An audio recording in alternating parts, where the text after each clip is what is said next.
Estamos grabando el día de hoy, que es día 6 de junio. Hace días, el 2 de junio, pues se hizo la elección nacional para 9 gubernaturas, diputaciones federales, senadurías federales y para la presidencia de la República. Arrasando la señora doctora Claudia Sheinbaum. Si me permiten, leeré algunos datos duros de los resultados de esta elección, estimado Luis Arritola. Titulo esto: Claudia Sheinbaum, presidenta, 2 de junio de 2024. Y aquí cito uno de los pasajes del Quijote de la Mancha que dice: cambiar el mundo, amigo Sancho, no es locura ni utopía, sino justicia. El caballero de la triste figura luego devino en el caballero de los leones. Vuelvo a repetir la frase: cambiar el mundo, amigo Sancho, no es locura ni utopía, sino justicia. Con más de 35 millones, ya me corregirás después, Luis, con más de 35 millones de votos, dobla a su competidora más cercana, Xóchitl Gálvez, de Fuerza y Corazón por México. Ni siquiera llegó esta al 30% de la votación. Ayer, contabilizadas el 95.19 de las actas, solo tenía la Xóchitl 27.90% de los votos. La candidata de la cola de caballo obtuvo el 59.35% de la votación. Maínez, del Movimiento Ciudadano, quien inició con el 2% de las preferencias electorales, arribó ayer al 10.42% de la votación, por encima del PRI y del PRD, que al decir de algunos están ya en el basurero de la historia. Morena se levantó hasta el momento con 243 diputaciones y 70 senadurías. Le faltan solo 3 senadores para alcanzar la mayoría calificada, esperando que no haya traiciones, ¿no?, del Verde y del PT. Gubernaturas. De 9 gubernaturas que estuvieron en juego el 2 de junio, 7 las ganaron Morena y aliados. La Ciudad de México, entre ellas, donde la Cuarta Transformación recuperó casi todas las alcaldías y obtuvo mayoría también en el legislativo de la Ciudad de México. Las gubernaturas que obtuvo Morena fueron Tabasco, Chiapas, Puebla, Morelos, Ciudad de México, con la izquierdista Clara Burgara a la cabeza, Yucatán, que era del PAN, pasó a Morena, y Veracruz. Solo Guanajuato se quedó con el PAN y Jalisco todavía está en disputa con el Movimiento Ciudadano y Morena. Aquí me están llamando a alguien, interrumpo la transmisión. Parece que es Juan. Sí, bueno, déjame ponerte al aire porque estamos al aire. Un segundo. Sí,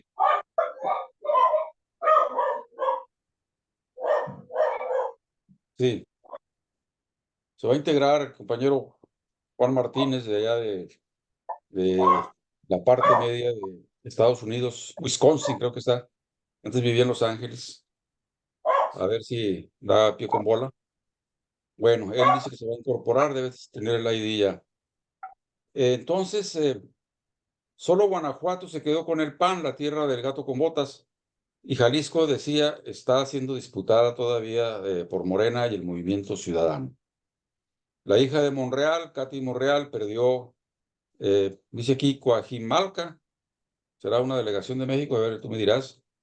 La gente de Morena no votó por los candidatos malos de Morena, tuvo una votación selectiva. Y por eso, pues, no votó por la hija de Monreal, porque Monreal parece que no tiene muy buena fama para los morenistas. La gente despertó, no le creyó a la candidata de papel, Xóchitl Gálvez, que fue a los debates a insultar solamente y no hacer propuestas. Termino: cambiar el mundo, Sancho, no es locura ni utopía, sino justicia. Necesitamos esto de la justicia porque Estamos tantito así para tener la mayoría de la mayoría, ¿cómo le llaman? Relativa para poder cambiar a los jueces y hacer cambios del INE y muchas otras cosas más. En el tiempo de Andrés Manuel fueron, ahora sí que boicoteadas por el Tribunal Superior de Justicia y dejó en cargo al pueblo de México, el señor López Obrador, para alcanzar la mayoría absoluta y poder cambiar estas variables que están entorpeciendo la marcha de la Cuarta Transformación. Eh, Tenemos presidenta, los periódicos del mundo la han felicitado, hay una algarabía en la aldea y ella pues tiene un temple presidencial autónomo, va a caminar con sus propios tacones, no se va a poner los zapatos de nadie. Tenemos la seguridad de que va a ser una gran presidenta. ¿Cómo ves, Luisa Ritola, el triunfo de Morena? Eh, bueno, pues buenas noches, José Luis, y a todos los que nos estén viendo en esta transmisión. Creo que debemos empezar por decir que quienes hemos presenciado este momento histórico del pasado 2 de junio, realmente estamos viviendo un momento protagónico en la historia de México. Es un hecho inédito que no se ha dado en los 100 años que tiene México desde la Revolución Mexicana. Tal vez el hecho más sobresaliente en todo ese lapso es el tiempo del general Lázaro Cárdenas, pero en el caso del México actual, este fenómeno político y electoral que se dio el 2 de junio habla de un México eh, diferente que ha transcurrido por años y años, por generaciones de lucha social que llevan finalmente al resultado que acabamos de ver. No es algo surgido en 6 años, desde el 18 para acá, sino que es un proceso que se remonta a varias generaciones de la lucha social en México y que ha ido madurando el concepto de la transformación del país por la vía política, por la vía electoral y por la organización de las bases.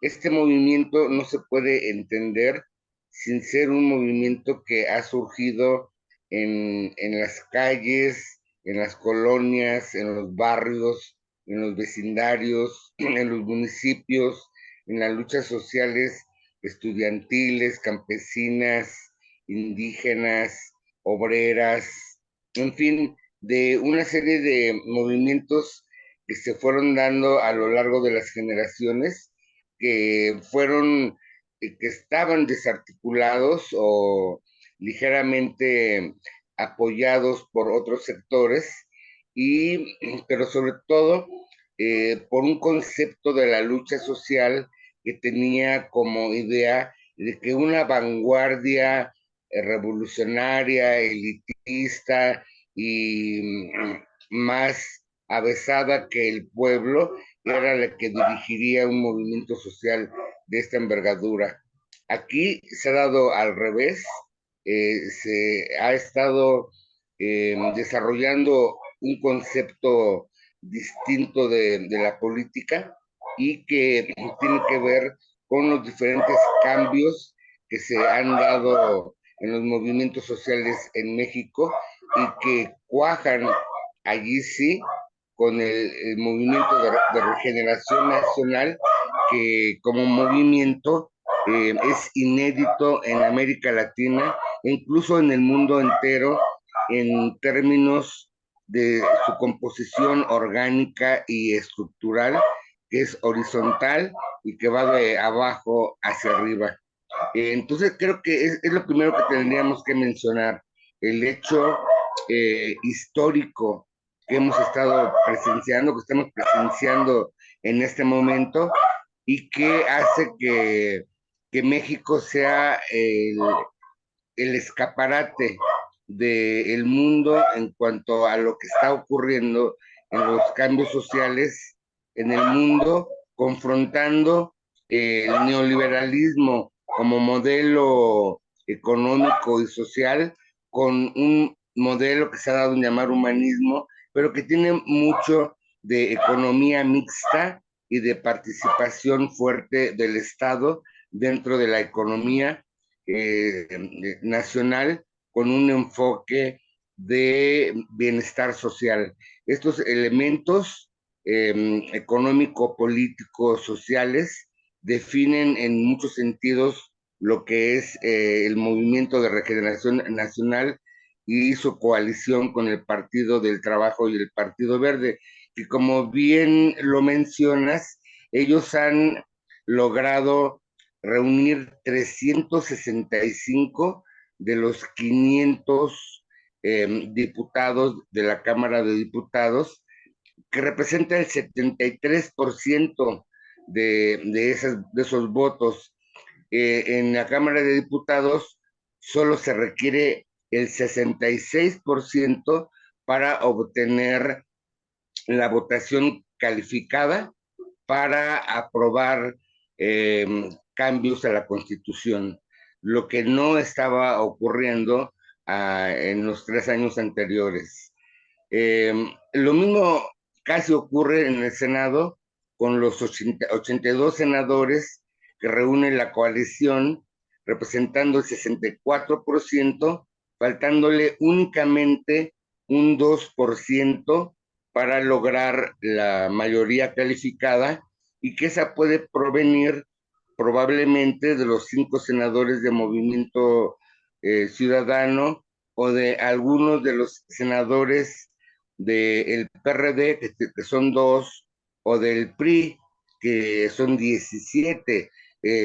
Sabemos que el PAN, por ser la extrema derecha dentro de la coalición del PRI, PAN, PRD, seguramente ninguno de sus senadores estaría dispuesto a apoyar alguna medida que requiera la mayoría calificada por parte del Senado de la República.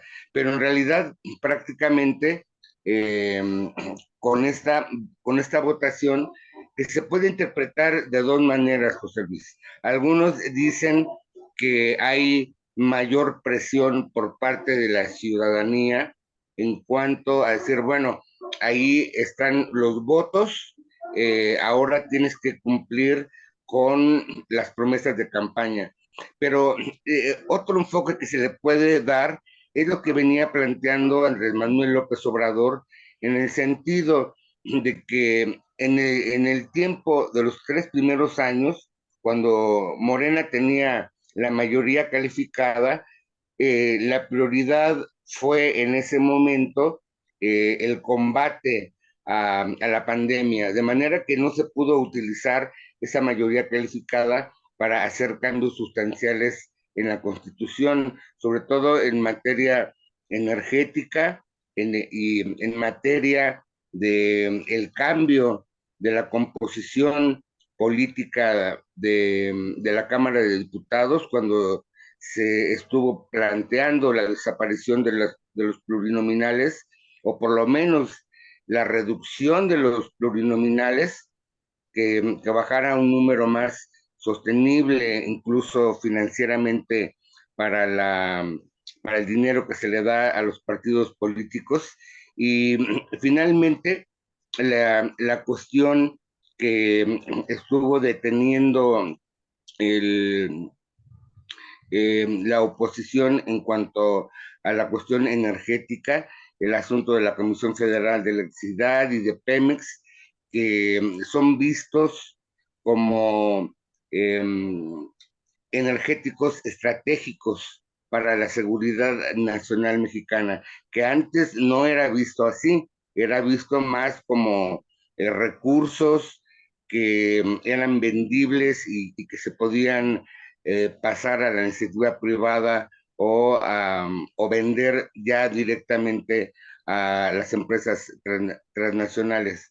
Entonces, eh, el electorado, este 73% de diputados y este 64% de senadores son una manera de decirle, en este caso al nuevo gobierno de Claudia Sheinbaum, allí están los votos que necesitas para hacer las reformas del Estado que se requieren, que son fundamentalmente dos. La primera es la transformación del sistema judicial mexicano, que debe de llevarse a un nuevo estadio en el cual los magistrados, los jueces de las cortes y los funcionarios, los jueces de distrito, sean elegidos por voto popular, lo cual no quiere decir que cualquier persona puede ser del sistema judicial, tienen que ser juristas, tienen que ser abogados, tienen que ser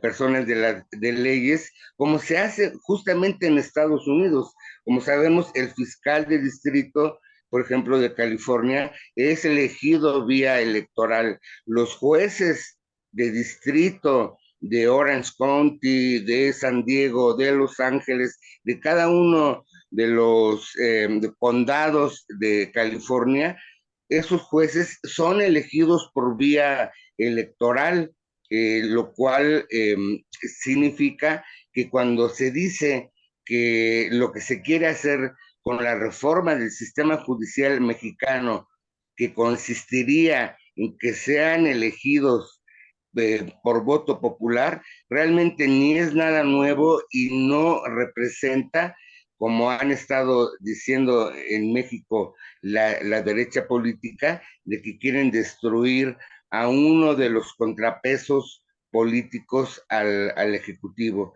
De manera que ese es uno de las luces verdes que los votos que se han dado traducidos en diputados y en senadores de federales, le está dando el país, la mayoría, las dos terceras partes de la ciudadanía mexicana a Claudia Sheinbaum para que la transformación y la redirección de la cuarta transformación se profundice en lo que se ha llamado o que se ha dado en llamar metafóricamente el segundo piso, que es la profundización de lo que se ha iniciado en el sexenio de Andrés Manuel López Obrador y que por el otro lado representa lo que no ha ocurrido en México a lo largo de los sexenios, que es que cuando termina un sexenio y comienza otro sexenio,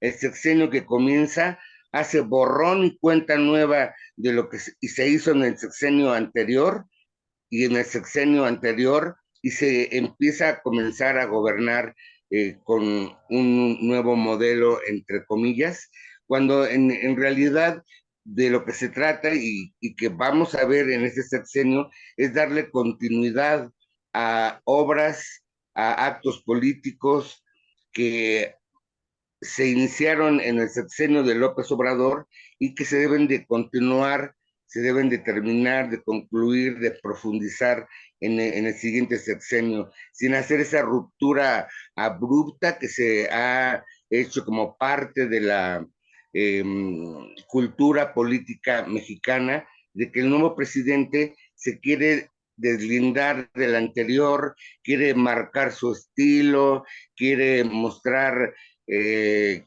que no depende del presidente anterior, en fin, todo ese concepto arcaico de la política mexicana y que debemos ahora ver que va a haber una transición, un puente entre este sexenio y el de Claudia Sheinbaum sin rupturas y que puede ser la vía para una continuidad en un sexenio posterior del 30 al 36 para poder hacer planificaciones de Estado a largo alcance, que no se queden en 6 años, sino que haya una visión de futuro de mediano plazo. Así es, exactamente, muy preciso, puntual lo que has dicho. Eh, Teniendo mellada el arma de la guerra de leyes, ¿verdad? Que teníamos con el Tribunal Superior de Justicia, se puede carro de Morena avanzar más rápido y más certero, porque tiene razón, si el pueblo vota por sus jueces, pues va a votar por los jueces que van a apoyar las políticas económicas que favorecen a la mayoría de la ciudadanía, en educación, en salud, en relaciones exteriores, en todo eso. Eh, Algo importante que hay que recalcar es que esta temporada electoral fue casi al 100 pacífica, no hubo grandes problemas en las casillas, no hubo grandes desmanes, aunque la derecha estaba obviamente tirando veneno por todos lados, y creo que eso fue lo que la hizo perder más pronto, el hecho de que la Xochitl haya llegado solamente a insultar y no hacer propuestas puntuales, verdaderas, con un espíritu social. Y Claudia siempre estuvo presente en los debates estoicamente, no volteaba a la derecha. Por ahí le reclamaba un locutor que por qué no volteaba a ver a su contrincante cuando lo estaba insultando. Dice, bueno, yo no acostumbro a voltear a la derecha y menos cuando me están insultando, ¿no? Entonces, se han ahora sí derramado eh, fuentes de tinta. Gómez Leiva ha estado apenado ahí, aunque no lo dice, cuando está el vocero de la presidencia debatiendo con él y le dice al empezar el programa, se los había dicho Brones que íbamos a ganar aplanadoramente.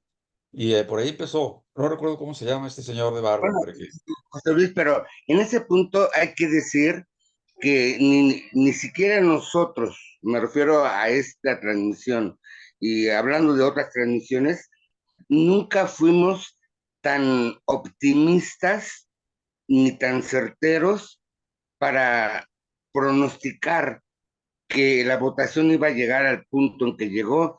Estábamos diciendo que a lo mucho se iba a llegar al 52, 53%, y estábamos diciendo que no se iba a alcanzar la mayoría calificada.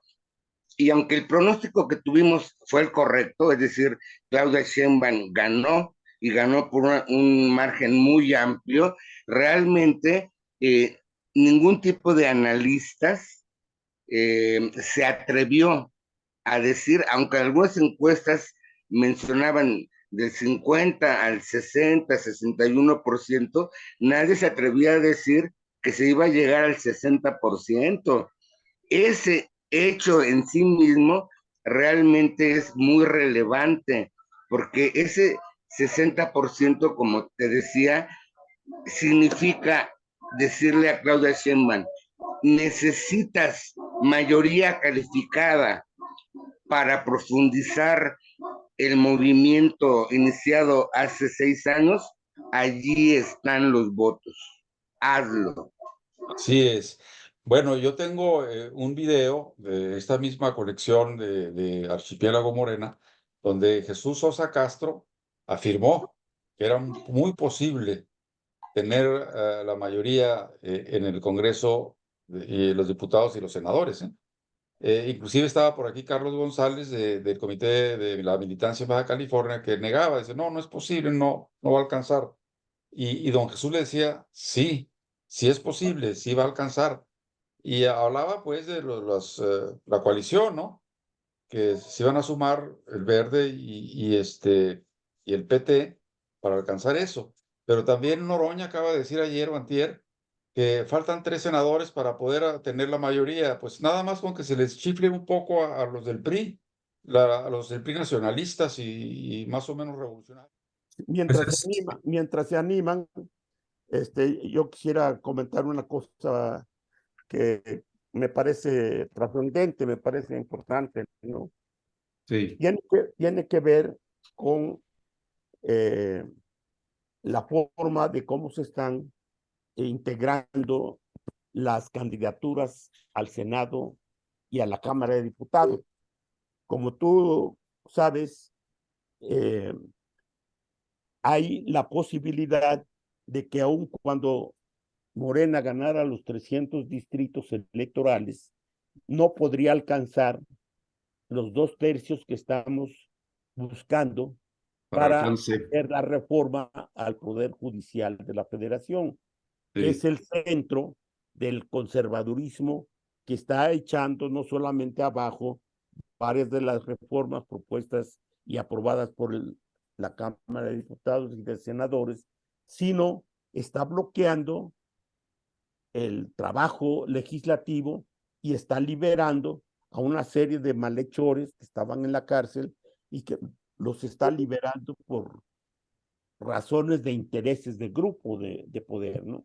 ya, Entonces ahora estamos planteando muchos de los ciudadanos que la dirección del movimiento nos explique la forma de cómo hay que votar para garantizar que se alcancen los 2/3 de la votación en la Cámara de Diputados y en la Cámara de Senadores.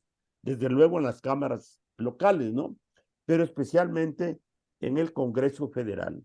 bien, Y, y empieza ya a salir a flote la opinión de las personas, entre otras de Mario Delgado, que anunció que en estos días va a dar a conocer la forma de cómo debemos votar en este proceso electoral a partir de que somos 3 partidos aliados.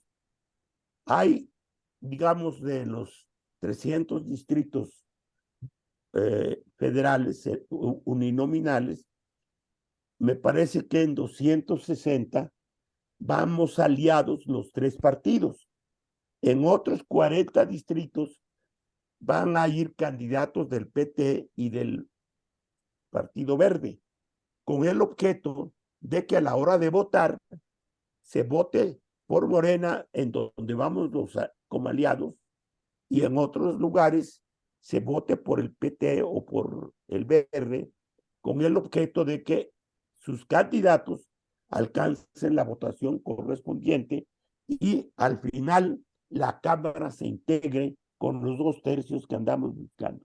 Este es un proceso un poco complicado que merece mucha explicación, mucha información para que los electores a la hora de votar no se confundan. Y este es un asunto en el que hay que poner el acento para evitar que esto se dé próximamente. estaremos, Gracias. estaremos pendientes de eso. Carlos, Pues veo complicado porque 300 distritos son 300 distritos, no son 334. Entonces, si se No, reparten esos 300, permítame, si se reparten esos 300 distritos entre Morena, PT y Verde, pues van a seguir siendo 300, ¿verdad? Y lo que aquí se ocupa es realmente para pues algún milagro como para que ujú, hubiera una votación masiva por el PT y el Verde que lo suba, ¿verdad? Hace algún tiempo revisamos ahí en el chat. Hay una aritmética ahí especial, pero es muy difícil, pues el argumento de lograr mayoría calificada cediendo distritos al Verde o al PT, porque van a seguir siendo 300. Aquí, sí es cierto lo que dice aquí el compañero, Jesús. Jesús, que pues es complicado, es complicado. Ahí es muy difícil planificar porque no puedes tú guiar al votante a tal grado que haga exactamente lo que tú quieres, ¿verdad? Entonces, sinceramente, yo lo que espero es que haya más civilidad política, ¿verdad? Y con los otros partidos para lograr esa mayoría. Yo creo que el sistema está también diseñado precisamente para que un partido o una coalición no logre.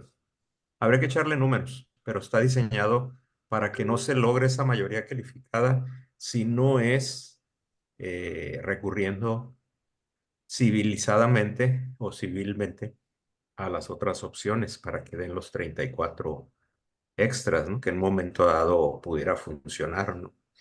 Entonces creo que queda por ahí y serían de los partidos que quedaran en las mejores, ¿cómo se dice? En los mejores segundos lugares, ¿no? Dentro de la votación, Bien, de la oposición. bien, Jesús. Ahí va. Tenemos Es 2 minutos. complicado. Sí, que lo es. Tenemos 2 minutos, Jesús, por si quieres. Mira, sobre esta cuestión que plantea el compañero, ¿no?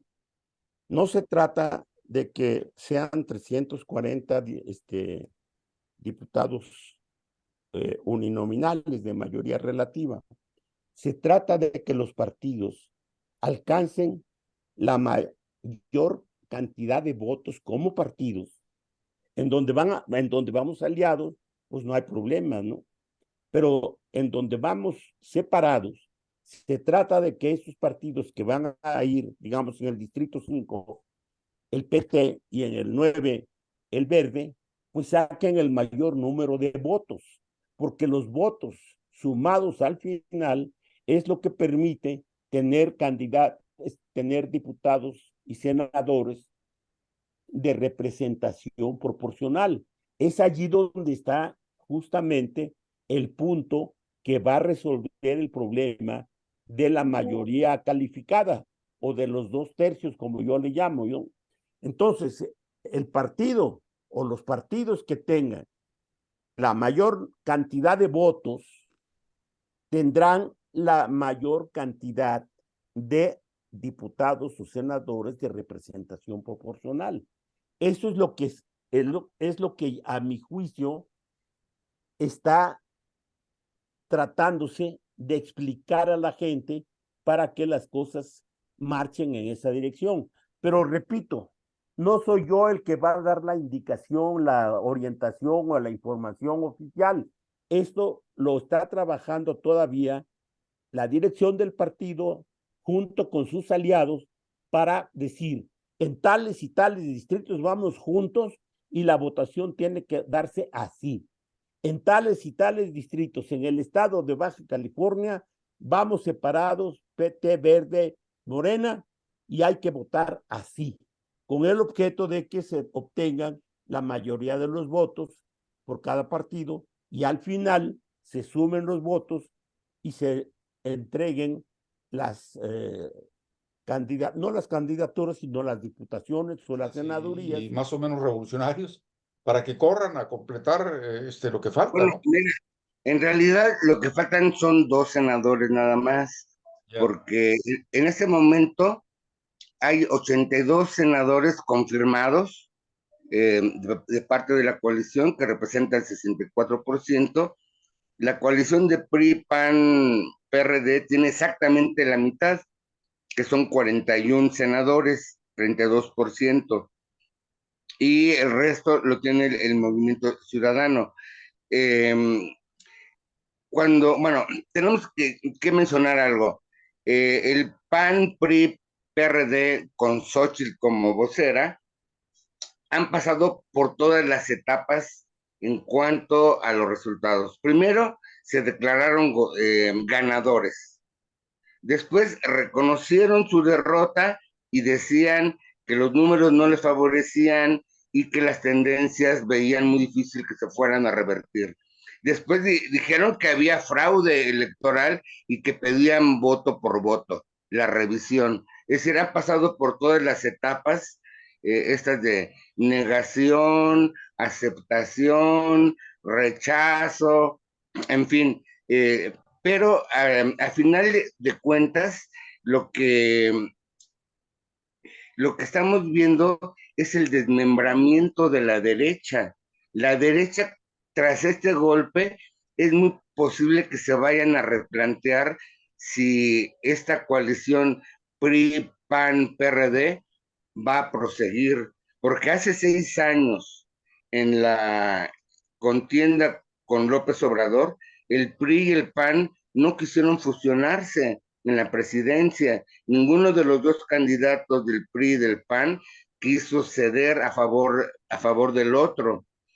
En el caso de ahora, aunque se han reunido, realmente esa unión creo que fue una de las razones por las que perdieron. Además de que pusieron a una muy mala candidata y pusieron a una muy mala candidata porque sabían que no iban a ganar, de manera que cualquiera que se aventara a hacer el ridículo como candidato a la presidencia del PRI del PAN, pues cualquiera era bueno. Y bueno, pues Xochitl es de esas que le entraban a todo, hasta se disfrazaba de dinosaurio y todo lo que quisieras. Ella es una mujer histriónica, capaz de aventarse a hacer cualquier tipo de ridiculez.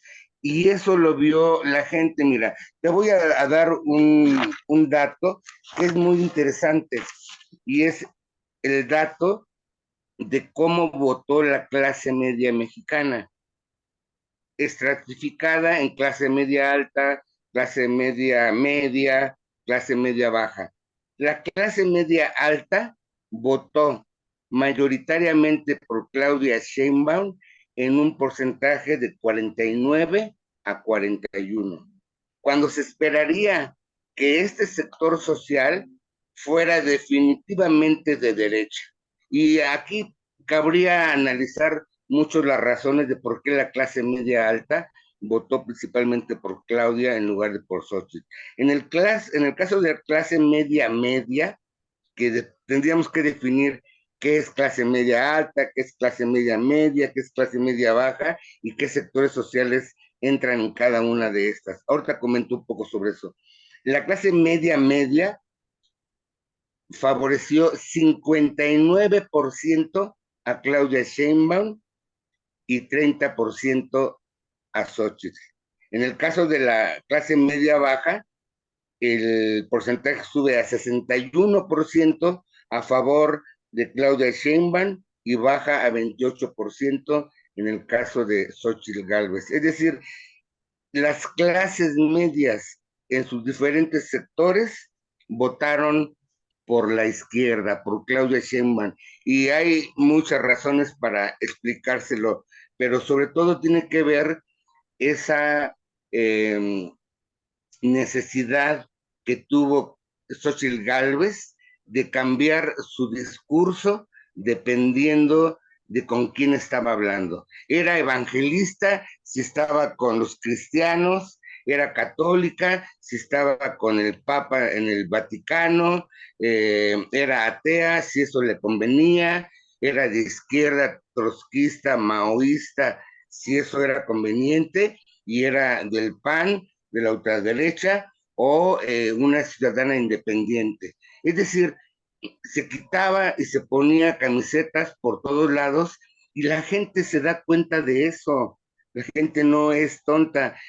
Simplemente el decir chistes u ocurrencias como, si tienes más de 60 años, vives en Tijuana y nada más tienes, pues ahí una pequeña propiedad, pues qué güey eres.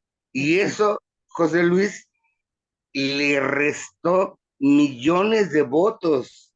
Ese insulto pretendidamente dirigido a Claudia Sheinbaum rebotó en toda la sociedad mexicana, particularmente en las clases trabajadoras y en las clases medias, medias bajas, que son precisamente los sectores sociales que se ven metidos en todo ese asunto de tener que rentar casa, de tener que vivir con la familia, de no poder tener un patrimonio propio con los salarios que se han estado pagando durante 2 generaciones en el periodo neoliberal, en fin, toda esta situación social que nos damos cuenta que Xochitl Gálvez, al ser una principiante de la política, no medía la fuerza de sus expresiones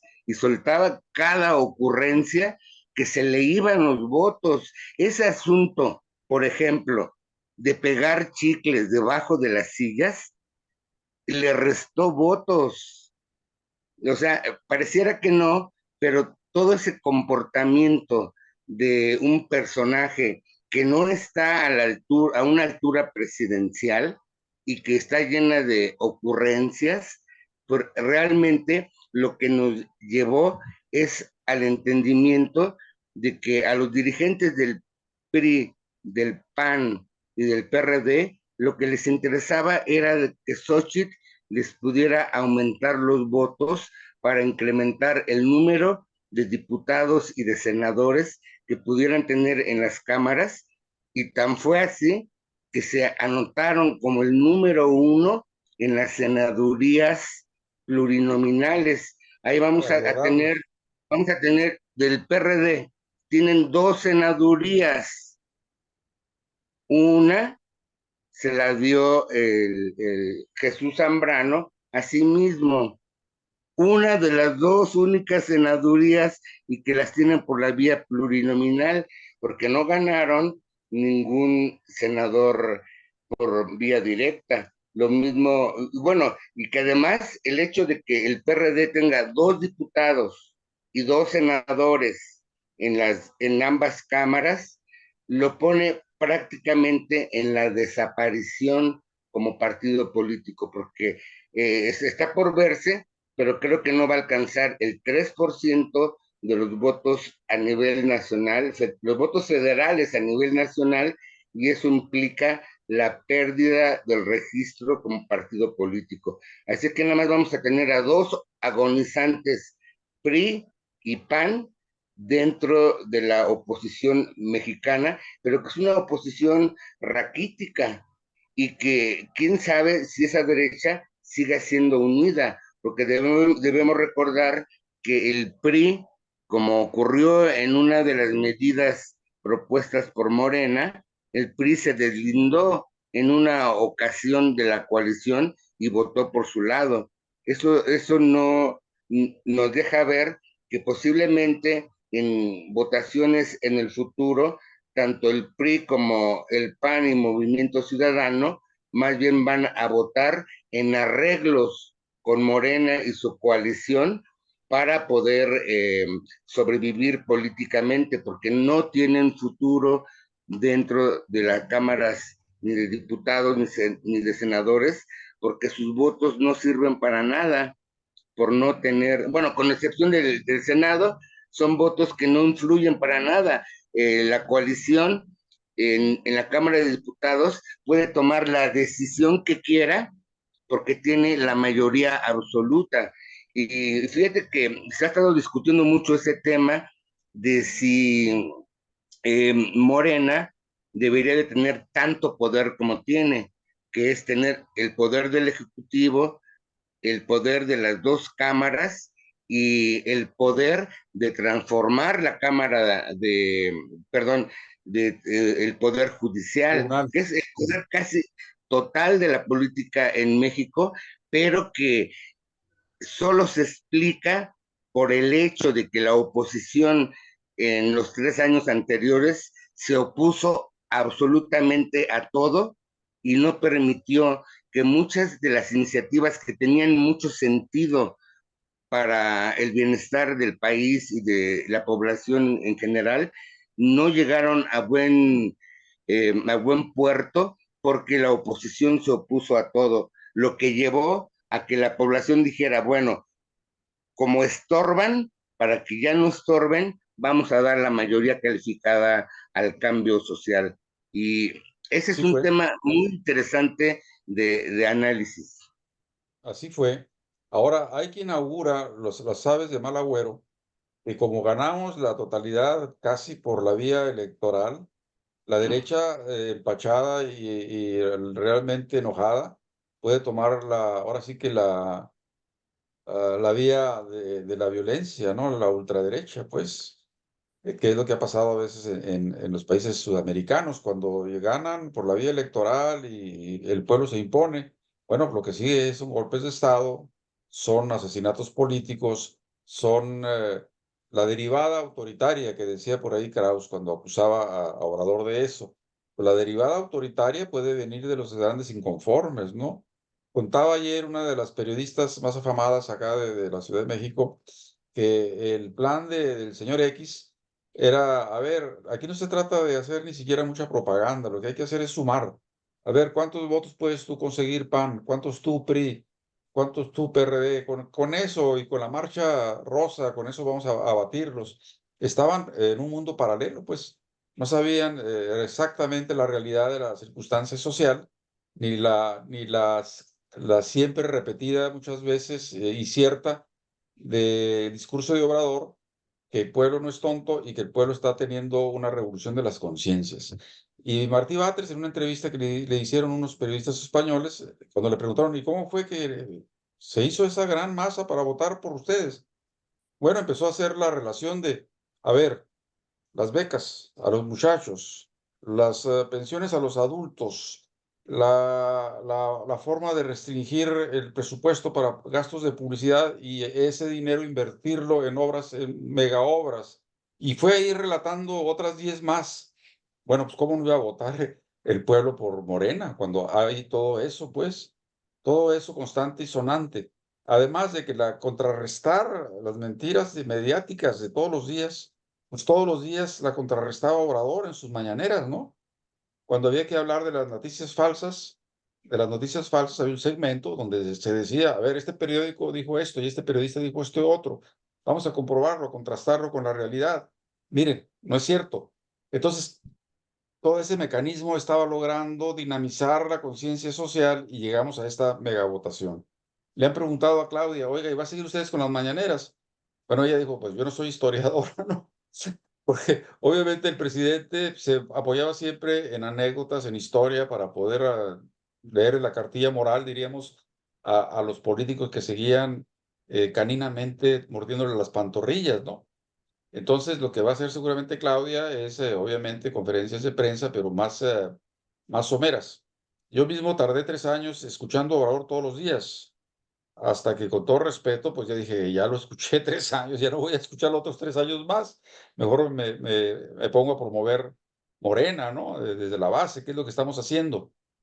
Y y en fin, ¿qué tenemos acá en Baja California? Pues tenemos a un PAN empotrado en el gobierno a través del chaleco de Guinda. Entonces, ¿qué hay que hacer? Bueno, pues ya senadores ganaron, las presidencias se ganaron, la gubernatura quedó más fuerte. Bonilla no logró su senaduría, con todo lo millonario que es, los canales de televisión, de radio y demás que tiene, con todos los voceros y los locutores de primera que tiene, no ganó la senaduría. Entonces, está fuerte Morena, pero con ese inconveniente. ¿Qué posición estamos tomando los que vivimos aquí en Baja California? Bueno, pues no vamos a estar tirándole piedras al gobierno, pues, por ejemplo, a Burgueño, que es el presidente de Tijuana, pero sí vamos a estar señalando los errores y sí vamos a decir, los que estamos organizados en el Comité Estatal de la Militancia, que no estamos de acuerdo en las imposiciones, que debe haber un comité ejecutivo en Tijuana, otro en Tecate y otro en Mexicali del partido que no lo prorroguen, porque nosotros la tarea que tendremos, los diríamos morenos de raigambre, de antaño y demócratas, es construir los bloques del nuevo partido acá. ¿Qué son los bloques? Los comités de base bien formados, que vayan a la gente y que vayan ahora sí que acelerando la concientización acá donde está empoderado el PAN, ¿no? Dentro de Morena. Esa es la reflexión que hacemos. ¿Qué más podríamos decir? Bueno, pues hay un montón de comentarios. Eh, se pitorrea el compañero, el changoleón, se pitorrea de todo lo que está pasando. Dice, ¿quieren votos una por una? Pues por supuesto, vamos a sacar más votos. Es más, la misma presidenta, ya casi, la señora Claudia Sheinbaum, dice, por supuesto, abran las casillas y cuenten voto por voto. Pues es lo que nosotros pedíamos cuando le robaron la presidencia a Obrador, ¿no? Entonces, con ese permiso que les dan, ya están arrepintiéndose los de derecha de que se recuente todo, porque van a salir más votos a favor de Morena, pues. Entonces, sí, están perdidos, la derecha está perdida. Ahora, insisto y subrayo de nuevo, el peligro que puede haber es que tan irritados están y tienen todo el dinero del mundo que pueden echar a andar un plan para golpear a la presidencia que viene de una forma como ya lo hemos visto en América Latina, pues ya no van a Bueno, tener. José Luis, eh, hablando de lo que viene, eh, la derecha mexicana se va a recomponer.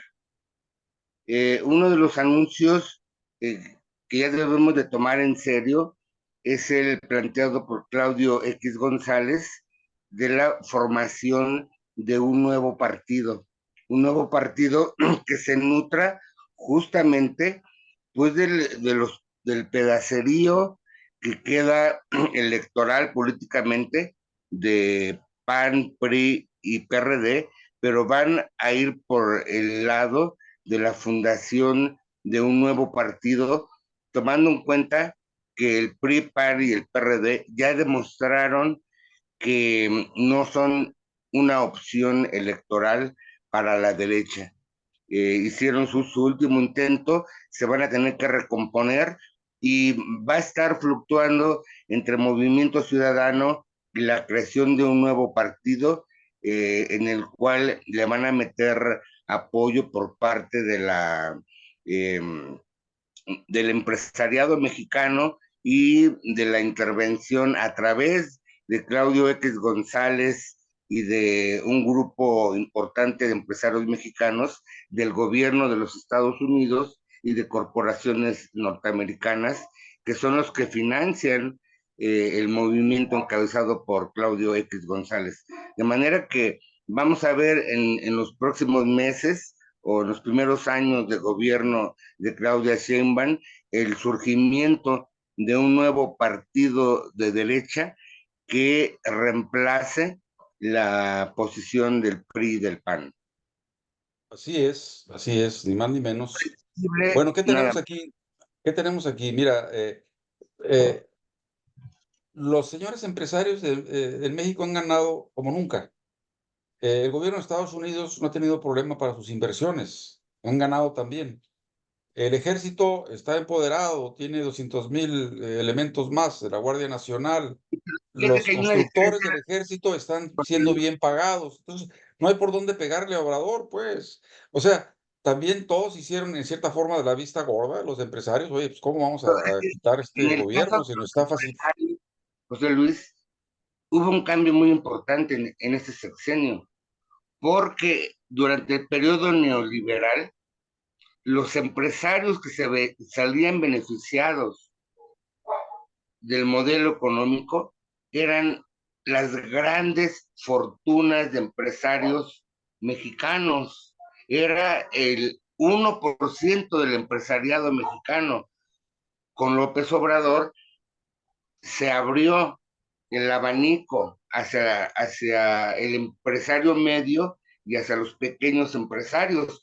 Por esa razón, no solamente se incrementó el consumo interno, sino que también las empresas pequeñas y medianas se vieron favorecidas en entrar en el mercado nacional y eso hizo que sectores del empresariado, porque el empresariado o la clase empresarial tampoco es monolítica, tiene sus sectores y los sectores medios y bajos del empresariado se vieron beneficiados en este sexenio como no lo hicieron durante el periodo neoliberal, que sobre todo era para beneficiar a las grandes empresas y a los grandes capitalistas mexicanos.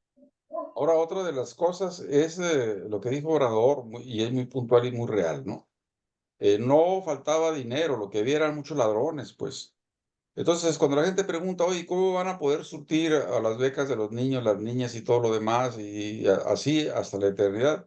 Bueno, haciéndole pagar a los canallas los impuestos, expropiándole a los ladrones las riquezas.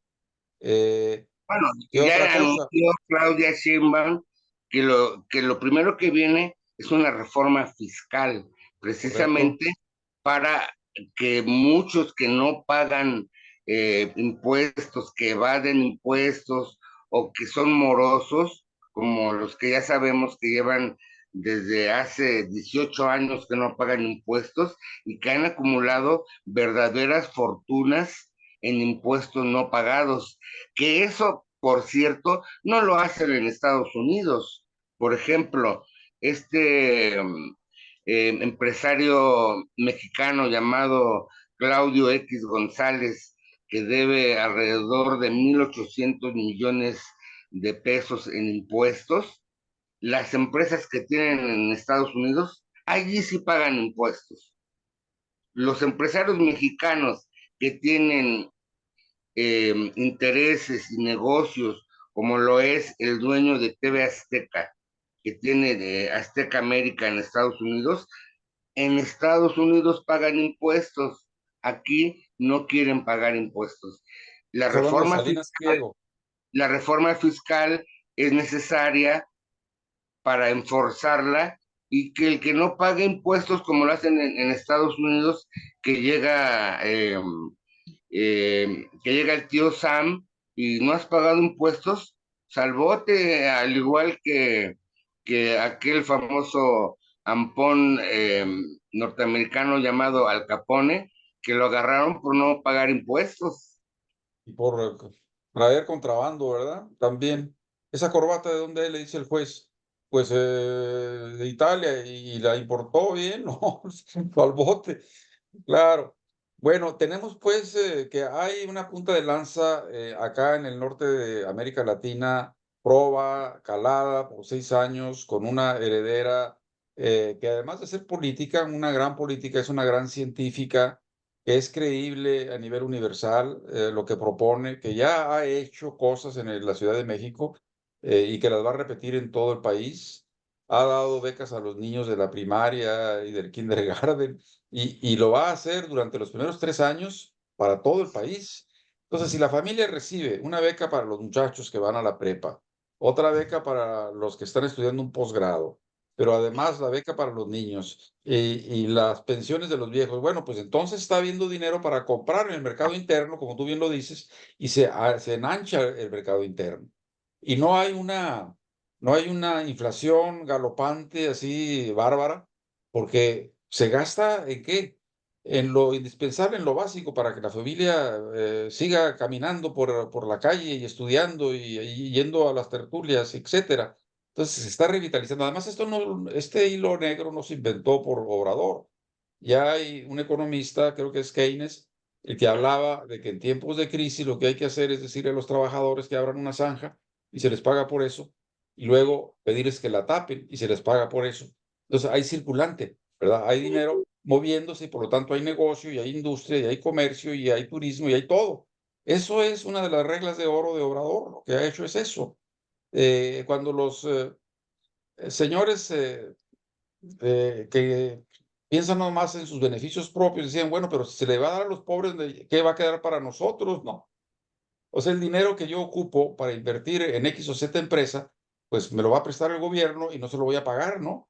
Esa era la lógica de los carajos estos, ¿no?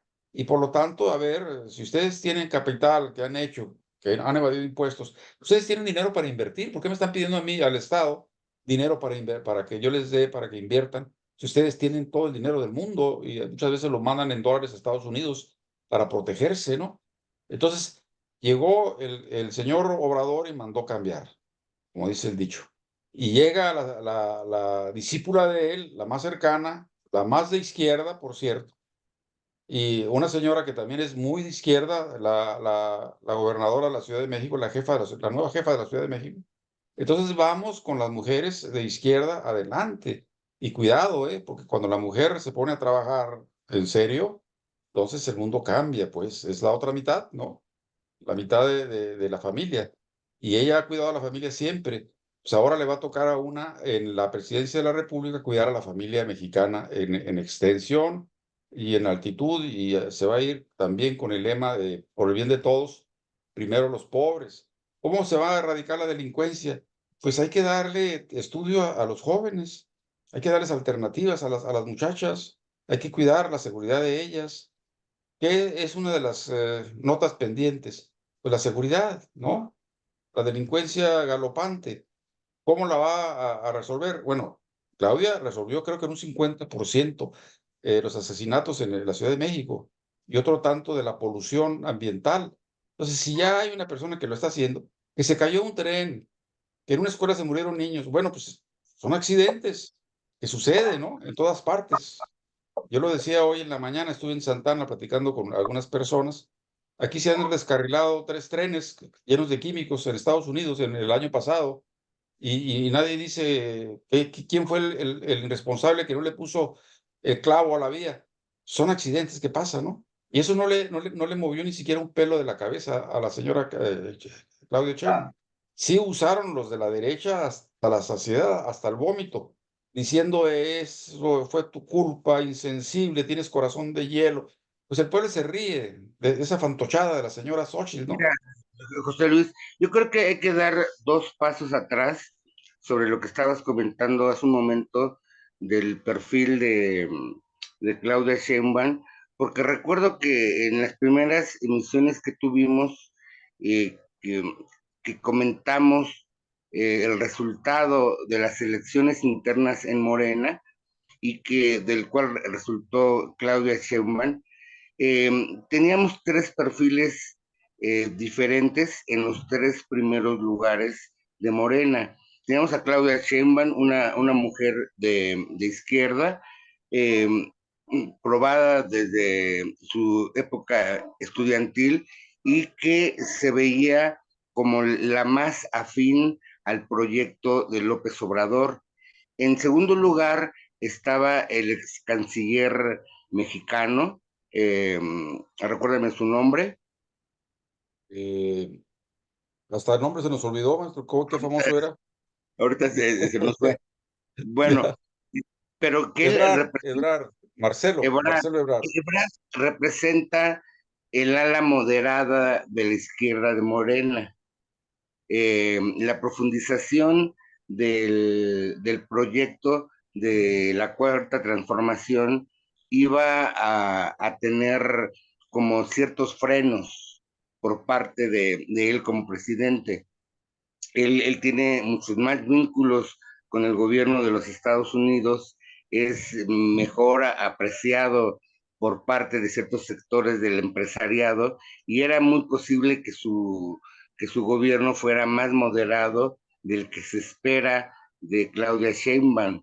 En cambio, el tercer lugar, que es Noroña, del Partido del Trabajo, él representa un extremo más radical en la izquierda mexicana. Entonces, dentro de Morena, lo que prevaleció fue el ver los perfiles de los candidatos y los pusieron en orden de importancia.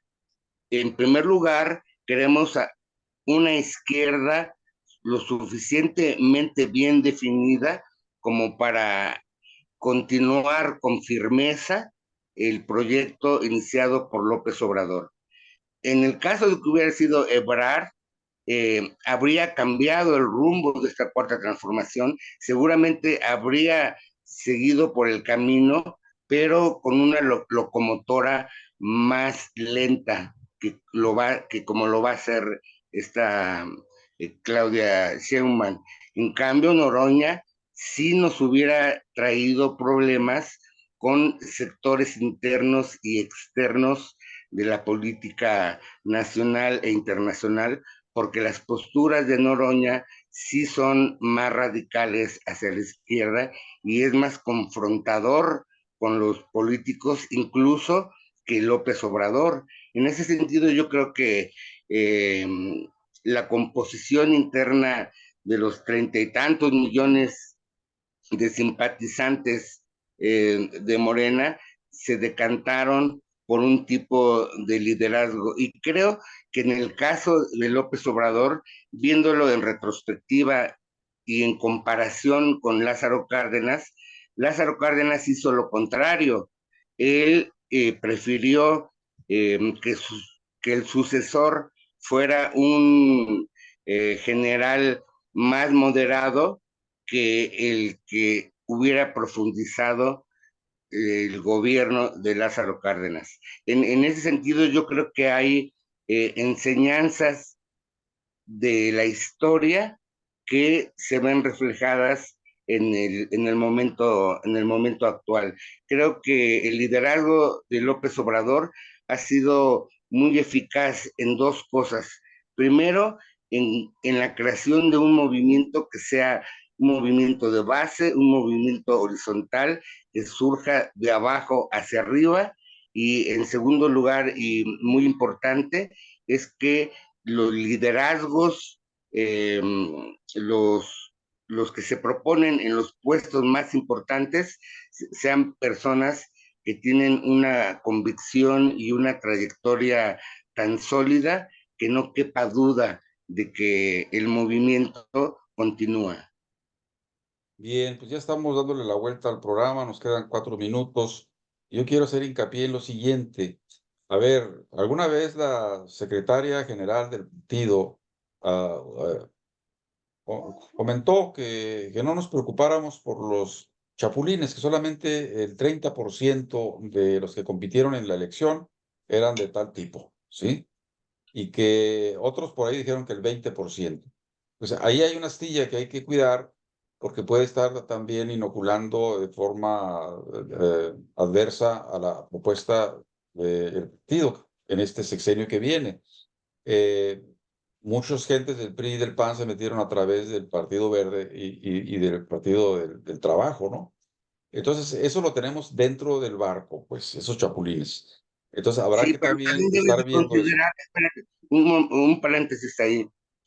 Ese 15-20% de chapulines representaron aproximadamente, según ciertos cálculos, alrededor de 5 millones de votos de los 30 que se llevaron. Es decir, hubo una razón electoral y política para aceptar que los chapulines que venían de otros partidos entraran, porque no eran las personas únicamente, era su capacidad de movilización, su presencia regional y su presencia en distritos electorales, lo que interesaba a Morena y a la coalición atraer para que esos votos se reflejaran en las elecciones del 2 de junio. Hay que considerar todas las aristas de los diferentes fenómenos políticos.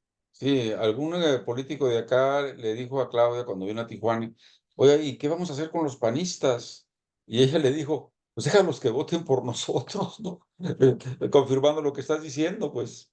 ¿Verdad? Cuando se hace ese movimiento de ajedrez del partido. Sí, mira, en vez de que estén encontrándose contra nosotros, pues dejarlos que estén aquí en una trinchera apoyándonos. Y tú acabas de dar una cifra interesante que no sabía. De los 35 millones de votos, pues en los últimos 4 o 5 los trajeron los chapulines. Y alguien también, Bartra, creo que dijo una vez, ¿no? No, que entren los chapulines, nos van a ser útiles, nos van a ayudar. Entonces, acá los ortodoxos decían, ¿qué estás diciendo? ¿Cómo? Traidores. Entonces, hay que ver que la Mira, desde realpolitik el punto es de vista importante. teórico, recuerdas que en las primeras emisiones yo comentaba desde el punto de vista teórico lo que dice Antonio Gramsci en las cuestiones específicamente de coyunturas políticas. Y él habla de la creación del nuevo bloque histórico, la recomposición de las fuerzas políticas, tomando en cuenta las contradicciones internas en PAN, en PRI, en PRD, que se pelearon entre ellos y que se cambiaron de partidos políticos y que muchos se fueron a Morena, al Partido Verde o al Partido del Trabajo, es parte de la recomposición del bloque histórico de una coyuntura específica. En este caso, las elecciones del 2 de junio que acaban de pasar.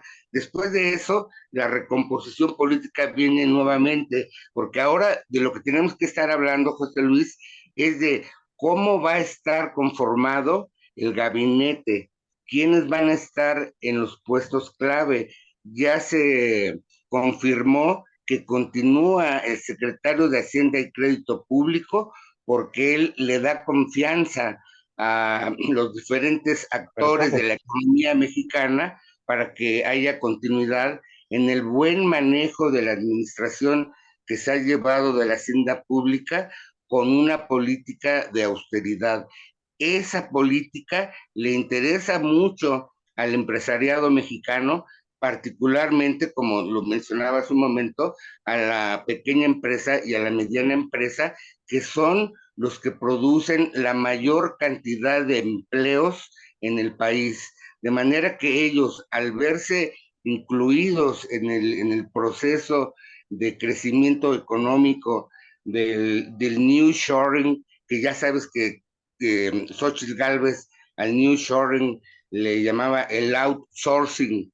Evidentemente no sabe cuál es la diferencia entre una cosa y la otra, y pues ella decía ese tipo de confusiones, como mencionar, por ejemplo, que ciertos alimentos no eran orgánicos, sino según ella eran orgánicos. Ese tipo de errores Sí, tenía en decir outsourcing en lugar de nearshoring, que son dos conceptos de la economía completamente distintos. sí, claro. Entonces, aquí el asunto es que eso de la austeridad republicana no iba contra los pobres, como la usaban algunos presidentes neoliberales, ¿no? Hay que tener austeridad republicana y córtale el sueldo a los trabajadores, corta las pensiones, corta aquí. No, acá esa austeridad republicana es hacia los gandallas, pues. A ver, ¿cómo que no pagas impuestos? La austeridad republicana dice que tienes que pagar impuestos porque prohíbe todo primero a los pobres. Y por ahí se va, ¿no? La austeridad republicana Sobre es no todo, tener quitar aviones los lujos privados del para viajar por gobierno, todas partes, quitar los sino lujos del usar gobierno. el servicio de aviones comercial para los funcionarios y para los que sean, pues. Entonces, todo eso es la austeridad republicana, no contra el pueblo, sino a favor del pueblo. Es Pues que estamos mira, terminando. sí, ya, para finalizar, eso que estás mencionando de la austeridad es la medida en la cual la clase política mexicana dejó de ser la clase privilegiada que era antes, porque la clase política verdaderamente era una clase eh, poderosa por encima del pueblo. En el momento en el que la clase política, y estamos hablando exclusivamente del poder ejecutivo y del poder legislativo, porque sabemos que la clase política del sistema judicial no se quiso bajar un solo peso y siguió con los privilegios groseros que tienen los jueces y los magistrados de contar con, eh, con un grupo de guardaespaldas, de tener autos blindados, de tener Súper seguros salarios médicos por encima, privados. servicios médicos privados de alta calidad, en fin, todo ese tipo de privilegios que efectivamente para un país como México es una grosería para un pueblo que tiene a la mitad de su población en la pobreza. Y la gente lo está entendiendo así. Yo termino con lo siguiente.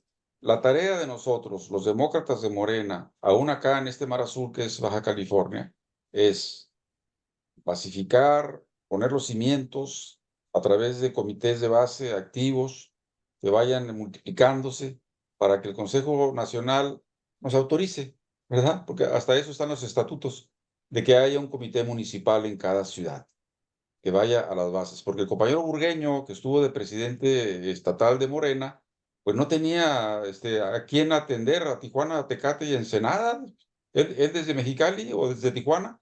Entonces necesita que haya una estructura en cada ciudad en base a unos estatutos que hay que renovar, que hay que modificar, que hay que ampliar. Y la tarea esa de piso, de constructores de los cimientos, para de aquí a un año, a dos, en el proceso de los 6 años de Claudia, va a ser responsabilidad de nosotros, los demócratas de base, de conciencia, de izquierda, ¿no? Sí la dejaría. Ahí estamos. Gracias, Luisa Ritola. Nos vemos el próximo jueves, Dios mediante. Y voy a invitar también para que hagan un pool para hablar de esto y de otras cosas a alguien de Sin Censura, que por cierto es mi sobrino, Ramiro Padilla Atondo. Y desde luego, aquí mismo, al editar este programa, Luis, voy a pasar el segmento de un programa anterior donde Jesús Sosa Castro señala que es posible el carro completo, es posible en esto de tener un Congreso al 100, ¿no? Para que pueda quitar y poner leyes y jueces. Lo voy a poner aquí también, en el momento en que estábamos platicando de eso, porque un compañero del Comité Estatal decía, no, no es posible, no va a ser posible. Y bueno, pues estamos viendo que puede ser posible, que muy seguramente va a serlo, ¿no? Gracias, Luis. Nos vemos pronto. Un abrazo. Igualmente, Felicidades. Bye. Déjame cortar aquí la grabación.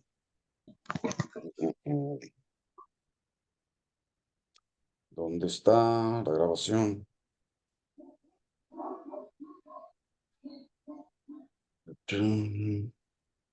Bueno, bueno.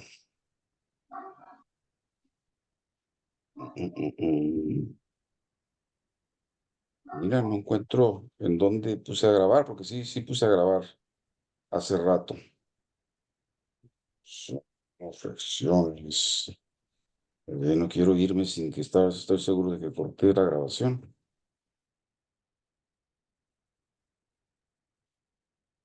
Stop recording. Aquí está.